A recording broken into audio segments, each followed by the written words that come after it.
Hi, my name is Lauren Snyder. I'm a researcher and science communicator at the TIB Information Center for Science and Technology. Today, I'm going to share a new approach to support open and fair science.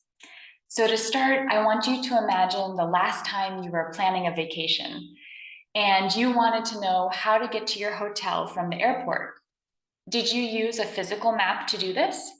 Or did you use a digital navigation app like Google Maps or Waze?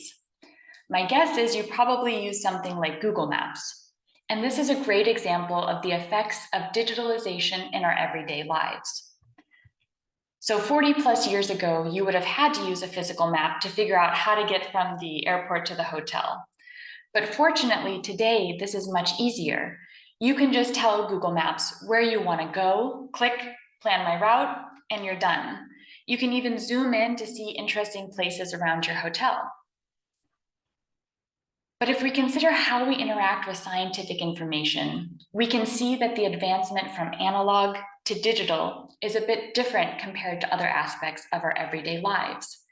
So if we look at the first scientific articles that were published in the 1700s, and we compare them to what we're producing today, we can see that the underlying mode of how we share information hasn't changed. So we still rely on these text-based articles to share information. In over 300 years, we've managed the switch from physically printed articles to PDFs, but nothing more. So if we come back to our navigation example, it's as if we're living in a world where we never develop navigation apps, but we just rely on PDF scans of maps. So in science, we have these PDF journal articles that we can easily share electronically and that allow us to structure an article's metadata using reference managers. But most scientific information cannot be structured in this way. Why? Because we don't produce it in a format that machines can interpret. In other terms, this information is not machine reusable. Rather, we're burying important information in PDFs, and this limits our ability to leverage digital support tools that could help us to make the research lifecycle more efficient. So for example, think about how time-consuming it is to extract and organize large amounts of information for something like a meta-analysis.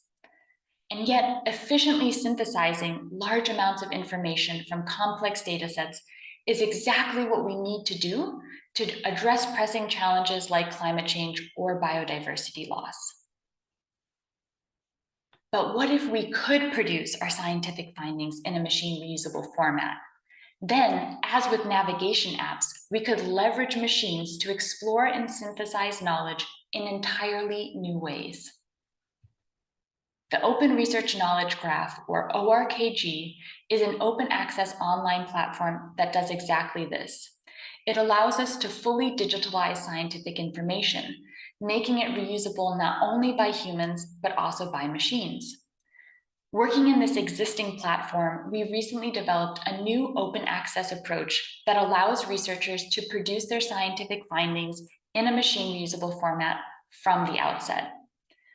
The approach integrates with programming languages that are commonly used for data analysis, like R or Python, and it ensures that the scientific findings we are producing are born reusable by humans and by machines. And this is where we get the name reborn knowledge production. By producing results in a machine reusable format, we enable the ORKG and other knowledge bases to automatically collect and organize this information. This means that we can bypass the need for any kind of post-publication data extraction. To prototype the approach, we developed a case study in the ORKG using an already published agroecological dataset. And to implement the approach, we only needed to add a few additional lines of code to the R script that the authors had originally developed for their analyses. As a result, we transformed information from a format that was not machine reusable into a highly structured machine reusable format that was automatically harvested by the ORKG. This means that researchers can now, anywhere in the world, download these data as a CSV file or import them directly into a computational environment like RStudio. So to summarize, By implementing the reborn approach, we not only automatically captured the article's metadata, but also the main results. To increase transparency and reusability, our vision is to promote a paradigm shift where all science is produced in a machine reusable format from the outset. And you can help us to realize this vision. By sharing data and code associated with papers that you've already published or that you're preparing for publication, we can implement the approach for you, free of charge.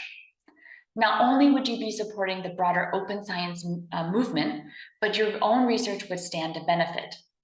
By producing articles in an open access format and by sharing code, you can increase the impact of your research. So let's do for science what Google Maps did for navigation, openly and collaboratively. Thanks for listening.